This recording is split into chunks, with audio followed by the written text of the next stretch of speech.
Namaste, welcome back to my channel. If you are new here, I'm Leah and today we're diving into something super exciting, how to start your yoga YouTube channel in 2025. But before we carry on, don't forget to hit that subscribe button, the thumbs up, the bell's notification to get notified every single time a new video uploads so that I can help you grow your channel. So let's get into some tips that's really going to help you to share your passion with the world from somebody who has actually done it themselves. Let's flow into it.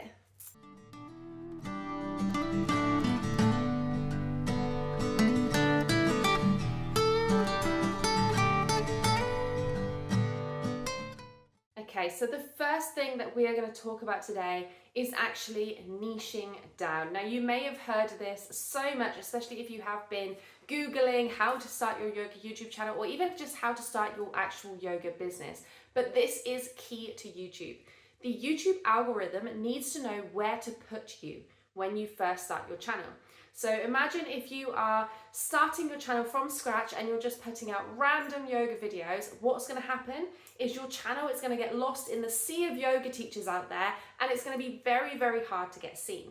If you can niche down to start with, you can then expand as you grow. So what I mean by this is sticking to one thing. And I know this sounds really hard, especially if you are somebody who aren't exactly sure what you want to focus on.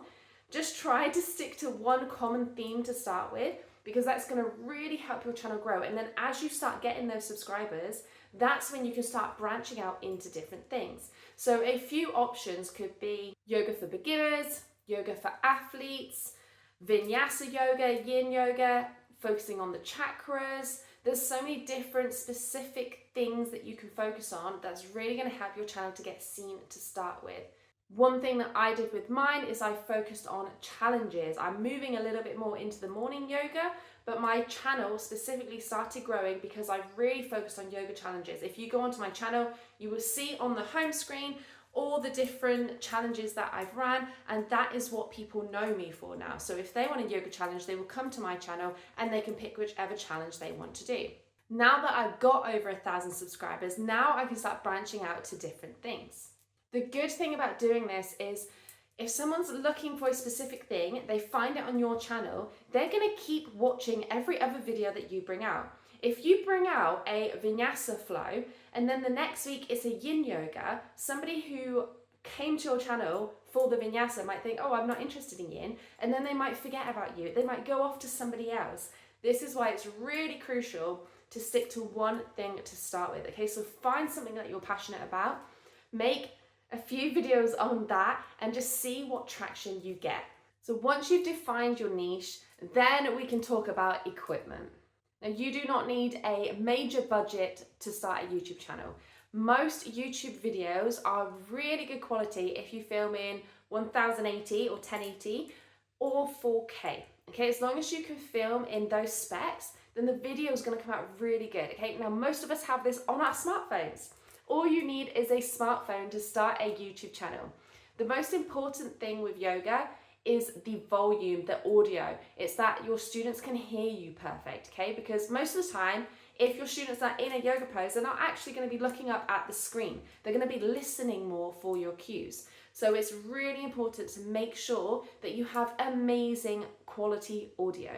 You can do this by using a plug-in microphone. I have the Rode Wireless Go, which is absolutely amazing for this. Just make sure it's plugged in. And then you can also just voice record over yoga classes. So Boho Beautiful does this amazingly. They record their yoga classes and then they do a voiceover after. Sarah Beth Yoga as well. This is really going to depend on your style and what you like to do. To start with, I hated voicing over and I used to do all of mine with a microphone because you really have to get into the rhythm of recording over if that's something you want to do. You can be in a yoga pose for what feels like a long time and then move into the next pose, but when you're voicing over, you've got to speak quite quick because you've suddenly moved into another pose. So it's like down dog, oh quickly step your right foot forward, and do you know what I mean? So it depends on your style and what you want to go for, but personally I think recording audio at the same time, if you are new, is a really great way to start, and the best thing for that is the Rode Wireless Go. The next thing is your lighting. So if you can see right now, my lighting's pretty good. I have got the window behind me and I've got a light. I'm going to turn the camera around now so that you can see. So not very pretty behind here, but this is my actual setup right now. I've got the natural light with my chickens out there somewhere, with my spotlight on there as well. Now, if I record up here, let me show you what that looks like. Okay, so because I have got the light coming in from that way, I've got a spotlight there, I've got my spotlight this side, but because of the natural light coming in, can you see the shadow down my face, right? That is a lot less quality than if you face towards a window, okay? So facing towards a window is a really good thing to do if you are going to record your yoga classes. Now, I have the disadvantage of, I actually set my yoga class up this way. So I'll show you what this looks like. I always have to turn my camera around as well so that I can get the bigger screen. But I do have the disadvantage of having the sun coming in this way. Now, unfortunately, I've tried it the other way. It doesn't look so great space-wise, which we'll go into in a minute. And you can probably hear my audio then, right? Changed because I don't have my microphone clipped in. So audio, lighting, really, really the key things to a yoga class. And we'll go into setup in a second. So equipment wise, all I tend to use is my phone. I use my box lights and I use this stand here. One of the legs actually snapped off, so I had to sellotape it on. But this is literally all I use to record my yoga classes. And then I've been doing voiceovers, which I just record on my phone. But if I connect to the microphone, this is the one I use. So I use the Rode Wireless Go, and then I just get a specific plug-in point that plugs from this one to my phone. And that's it. Okay, so your yoga background. Now this one can be really hard because if you are filming on a phone or a camera and you don't have that much space in your home, you're not going to be able to fit your whole body in. Now when we're teaching a yoga class, we're up, stood up, we're down on the ground. You want to be able to get a full body shot of you standing in the camera. Now this can be really hard if you don't have enough space. Luckily with most smartphones now, you can zoom out and get a wide angle. But there are some different options. So you can also get a clip-on like camera that you put over your lens that will widen the shot, but it's making sure that you don't have too much distraction as well. So in my yoga classes, I have a white wall, I have my little statues behind me, and I've got a plant in the other corner, and that is it when I record my videos. Sometimes I will record outside just for a little bit of a nature scene. That's also a really great thing to do as long as you don't have passing traffic or loads of people walking past. And obviously it can feel a little bit intimidating to start with recording outside. That's something that you just get used to doing. But making sure that you have that light coming in. Basically, the main thing to do is just test different areas. When we moved to this house, I set up my camera in different places and I did a little test in each room outside just to check which would be best for me. If you do have light coming in from a window in the wrong direction, just cover it up. We haven't long moved into this house. I've ordered some blinds, they should be coming soon, so that I can cover that window and get less of a shadow as I teach. Luckily, this is mostly for my Zoom classes, not my YouTube, but we still want that amazing lighting, right? We still want decent quality because quality is also what's going to get you noticed on YouTube. If you look at the main YouTubers out there, Sarah Beth, Boho Beautiful, Adrian, Cassandra, they all have amazing quality videos. Their setups are flawless. They don't have pixely videos. They don't have too much going on in the background. They just look absolutely beautiful. So quality is really key as well. But that also leads me on to my next point, which is also consistency. We have to stay consistent with YouTube. Now, the more you post, the better you are going to get. So if your video is not an amazing quality and you think that you could be doing better, please don't just sit on that video and not upload it. The more you post, the better you get, okay? So although quality is important, consistency is key. So make sure that once you start uploading, you upload regularly on the same day and the same time because your followers will get to know when you post and people will start to watch your videos as soon as you upload them. So pick a specific day, pick a specific time, and make sure that you focus on posting at least once a week to start with, to really get that momentum going on your channel. Once you start doing that, YouTube will also start to understand your channel more, and that's when it will start categorizing you, and it will know where to put you in the algorithm so that more people can find you. A great way to do this is to batch record. So what I tend to do is I will record 2 or 3 videos at a time, and then I will spend either that day or the next couple of days editing them and then scheduling them into YouTube so that I have content for the next 2 or 3 weeks. That way, if anything happens and I can't record, or if I'm poorly, or if I just don't feel like recording, I've got backup there and my students are not disappointed. Okay, so the next thing is really a whole nother video for itself, but this is SEO, search engine optimization. This is where people will start to find you. So this is things like getting your videos seen. This is making sure that you have correct tags in your video, your title is clickable, making sure that people can find you through Google search. YouTube is owned by Google. If somebody types something in Google, a lot of the times YouTube videos will come up. So making sure that your video is getting ranked higher so that you get seen. So this could look like, instead of naming a video morning yoga, you name it 10-minute morning stretch for when you feel achy in the morning. I know that's a long title, but that will get seen a lot more than just morning yoga. So it's naming your video a specific thing.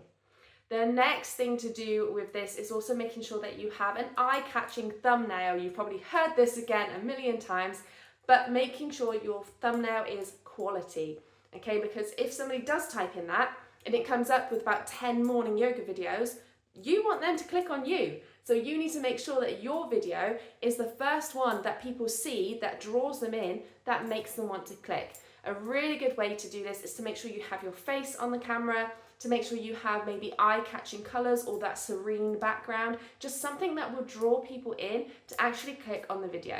Adrian is a great example of this, with cutting out your body, removing the background, and then putting it over the words in the background. I'll put an example here to show you, but that is a really great way to get your videos seen a little bit more and to notice and to make it stand out. The next thing is for when you're a little bit further on, and it is community. So once you start seeing your videos being watched and you start getting those comments coming in, make sure that you reply to them. Reply to them, maybe ask a question back, because that's going to get them to comment again a little bit more. So you end up with more comments on your video, and this is going to prove to YouTube again that this video is worth watching. People are commenting on it. They keep clicking on this video. So making sure that you engage with your community. So another way to do this is, once you get 500 subscribers, you can get the community tab. Once you have this, it's basically like a Facebook feed. You can post in whatever you want. You can post in comments, you can share your videos to the community tab, you can add polls to ask questions to see what your audience wants. But again, it's another way to get your audience engaged with you. So another thing that you really want to be doing with your YouTube community is getting them onto your email list. Okay, YouTube could go down at any point, your channel could accidentally be deleted or something. You need to make sure that you have them followers in a way that you can still connect to them. So they need to be on your email list. So you need to create some kind of incentive to get them on your email list. So this could be maybe downloading a free meditation guide or something like that. If you said in your videos, click the link in my description now to get a free meditation. Something like that. People would then click, they would type in their details, and then you have their email address and you can email these people. Another way, if you don't have a freebie, is to just simply say, sign up to my email list below and I will email you with every new class that's uploaded here on my YouTube channel. Just something simple like that, just so that you then have their email address. The really important thing about this is because then it leads into the next step of getting monetized on YouTube, from earning online. Once you have these email addresses, you can start to nurture these students. You can then start to sell them something. This could be a membership, it could be courses, it could be anything, right? They are then on your email list, your business, and then you can start running programs for them.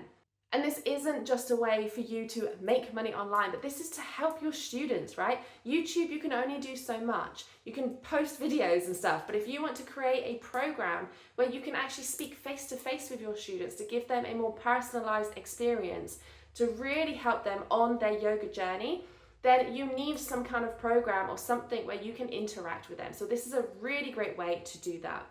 Another way to be monetized on YouTube is to have affiliate links in the description. So you could do this by doing Amazon Associates. So every time you mention something, like I've done in this video with microphones or lights, put it in the description below.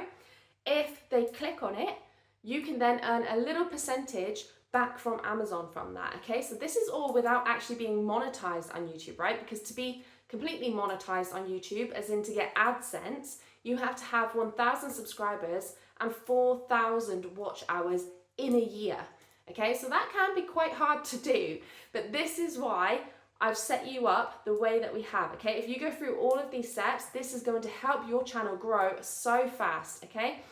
So let's start spreading yoga and sharing this passion with the world. If you have any questions at all about any of this, feel free to leave me a comment. I'll get back to you ASAP. Thank you so much for joining me and for watching this. Don't forget to hit the subscribe button, the thumbs up and the notification bell to get notified every time a new video comes out. And I cannot wait to help you grow your yoga YouTube channel.